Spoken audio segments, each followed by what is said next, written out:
Hi friends, ನಾನು ಇವತ್ತಿನ ವಿಡಿಯೋದಲ್ಲಿ ಕೇಂದ್ರ ಸರ್ಕಾರಿ ನೌಕರರಿಗೆ ಒಂದು ಮಹತ್ತರವಾದ ಅಪ್ಡೇಟನ್ನು ನೀಡಲಿದ್ದೇನೆ. ಅದೇನೆಂದರೆ, ಕೇಂದ್ರ ಉದ್ಯೋಗಿಗಳ DA ಕುರಿತು ಹೊಸ ಅಪ್ಡೇಟ್ ಇದೆ. ಕೇಂದ್ರ ಸರ್ಕಾರ ಜನವರಿ 2024ಕ್ಕೆ ತುಟ್ಟಿ ಭತ್ಯೆಯನ್ನು 50%ಕ್ಕೆ ಹೆಚ್ಚಿಸಿದೆ. ತುಟ್ಟಿ ಭತ್ಯೆ 50%ಕ್ಕೆ ಏರಿಕೆಯಾಗಿರುವುದರಿಂದ ಅದರ ಲೆಕ್ಕಾಚಾರ ಈಗ ಬದಲಾಗುತ್ತದೆ. ಇದೀಗ ಮುಂದಿನ ತುಟ್ಟಿ ಭತ್ಯೆ ಲೆಕ್ಕಾಚಾರ ಹೇಗೆ ಮತ್ತು ಯಾವ ತಿಂಗಳಿಂದ ಪ್ರಾರಂಭವಾಗುತ್ತದೆ ಎನ್ನುವ ಬಗ್ಗೆ ಚರ್ಚೆ ನಡೆಯುತ್ತಿದೆ. ವರದಿಯ ಪ್ರಕಾರ ಜುಲೈ 2024ರಿಂದ ತುಟ್ಟಿ ಭತ್ಯೆಯನ್ನು ಶೂನ್ಯದಿಂದ ಲೆಕ್ಕ ಹಾಕಲಾಗುತ್ತದೆ.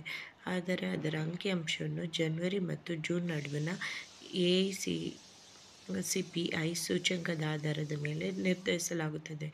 ಜನವರಿ AICPI ಅಂಕಿಅಂಶಗಳನ್ನು ಫೆಬ್ರವರಿಯಲ್ಲಿ ಬಿಡುಗಡೆ ಮಾಡಲಾಗಿದೆ.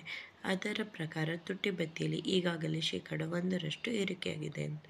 ಇದು ಲೇಟೆಸ್ಟ್ ಆಗಿ ಬಂದಿರೋಂಥ ಅಪ್ಡೇಟ್. ಅದೇನೆಂದರೆ, ನಾನು ಯಾಕೆ ಇಲ್ಲಿ ಬರೆದ್ಬಿಟ್ಟು ಓದಿದೆ ಅಂದರೆ, ಎಲ್ಲರಿಗೂ ನಾನು ಹೇಳೋದೇನಾದರೂ ಅರ್ಥ ಆಗಿಲ್ಲ ಅಂದರೆ ನೀಟಾಗಿ ಅರ್ಥ ಆಗಲಿ ಅನ್ನೋ ಕಾರಣಕ್ಕೆ ಬರ್ಕೊಂಡಿದ್ದೆ.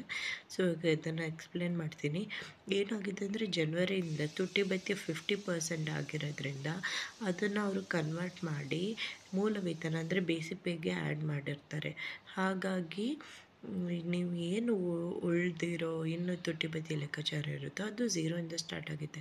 0 ಅಂದರೆ ಇವಾಗ ಅದು 50% ಆಗಿರೋದನ್ನು ಮೂಲ ವೇತನಕ್ಕೆ ಹಾಕಿ ಮಾಡಿ ತುಟ್ಟಿ ಭತ್ಯೆ 1% ಅಂತ ಮಾಡಿ ಆ ಥರ ಕ್ಯಾಲ್ಕುಲೇಟ್ ಮಾಡ್ತಾರೆ.